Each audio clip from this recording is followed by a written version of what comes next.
Hey guys, Anthony Ross here again with loopmasters.com, making a quick how-to tutorial on some Deephouse chords, some ones that I've used on my own records. Before I show you those, I made a quick couple drum loops, or just using a couple quick drum loops from one of the Loopmasters Groove Tech sample CDs. Just sounds as simple as this.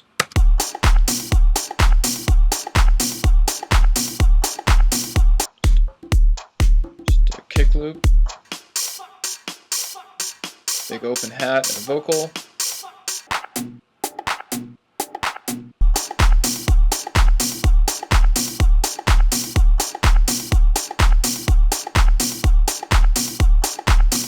Simple as that. Now the Deephouse patch, it didn't massive, sounds like this.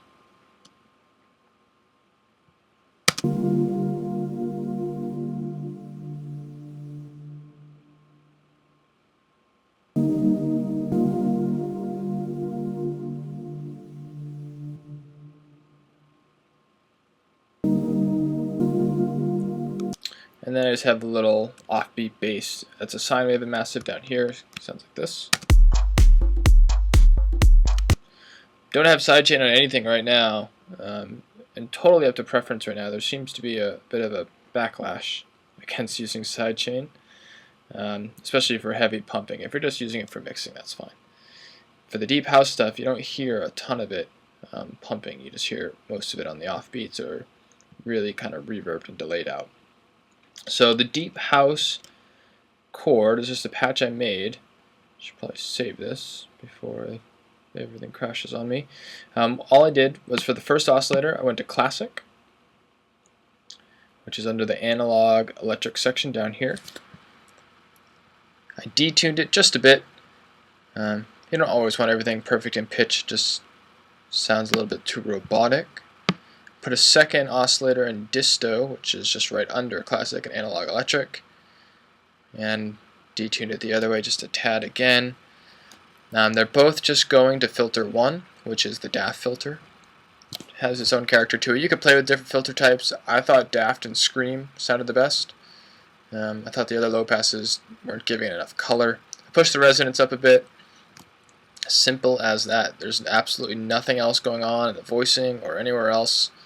The only thing I added were effects. I added a bit crusher at the bottom.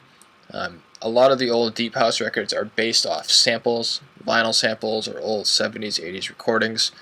Again, just bit crush to give it kind of that tape, warm, old feel. And I added Massive's regular reverb. I think if you use a third-party reverb, you probably get a little bit better of effect. If I take it off, you can hear what it sounds like.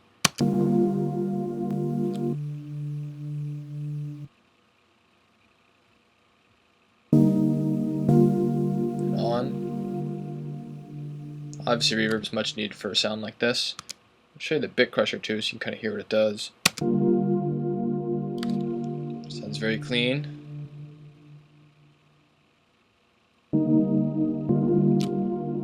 Some people might prefer that.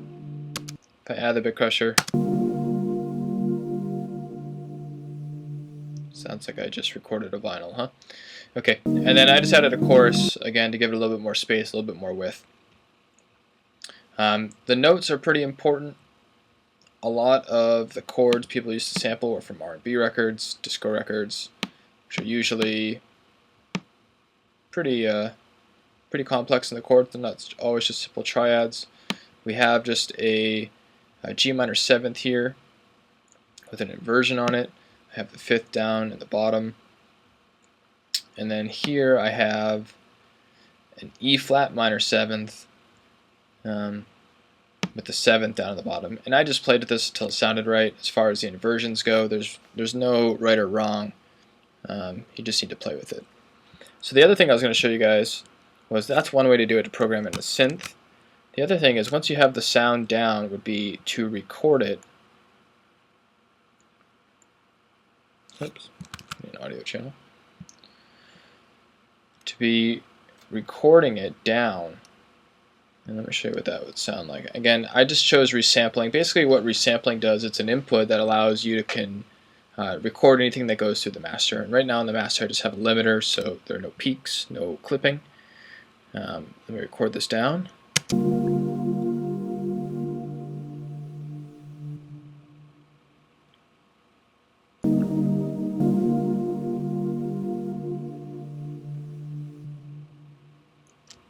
Okay, that's enough. So now, what I'm going to do is, if you were to record this, or like the old days, and put it on an MPC or put it into a sampler, all you have to do now in Ableton is grab this, make sure your MIDI track's open, grab the audio file, and just drag it down.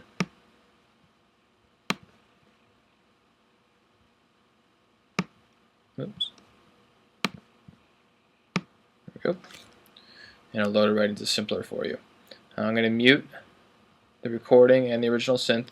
Now it's playable in a sampler. Push up the volume a bit, it defaults to -12, which is back to 0.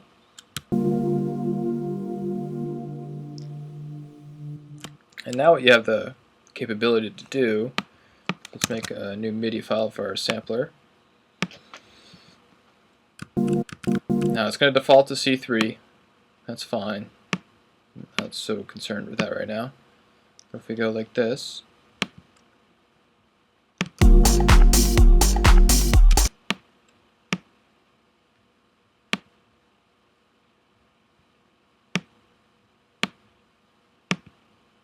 I have no idea what this is going to sound like. I should have tried this before I hit record, huh?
So yeah guys, that is Deephouse Chords number 1. I'm going to do a whole tutorial on a whole different kinds of chords for house music.